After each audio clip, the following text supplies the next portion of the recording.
Sir ଆଜି କାମନା ଦଣ୍ଡର ଶୁଭାରମ୍ଭ ହେଉଛି ସେ ବିଷୟରେ କ'ଣ କହିବେ? ସମସ୍ତଙ୍କୁ ନମସ୍କାର। ଆଜି ଆମର ଏଇଟା ଶମ୍ଭୁନଗର ହଇଗୁଡ଼ା ସିଭିଲ ସୋସାଇଟି ଜରିଆରେ ଆମର ଯେନ୍ଟା ମଦନପୁର ରାମପୁରର କାମନା ଦଣ୍ଡ ମା କାଳୀଙ୍କର ଯେନ୍ଟା ଆମର ବ୍ରତ ପାଳନ ହେଇ ଆସୁଛେ ଶିବ ପାର୍ବତୀଙ୍କର ଧନୁଯାତ୍ରାଟା ଆମର ଏଠାନକେ ପହଞ୍ଚିଛନ୍।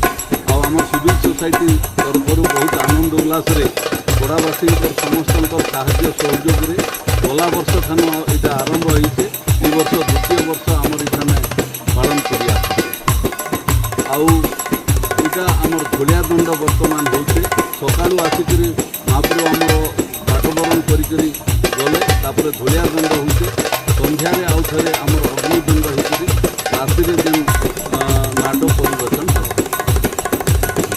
ଆଜି ଯେଉଁ କାମନା ଦଣ୍ଡର ଶୁଭାରମ୍ଭ ହେଇଛି ସେ ବିଷୟରେ କ'ଣ କହିବେ? କେତେ ଉତ୍ସାହିତ ଆନନ୍ଦ ଅଛନ୍ତି ପଡ଼ାବାସୀ? ପଡ଼ାବାସୀ ବହୁତ ଆନନ୍ଦିତ ଅଛନ୍ତି।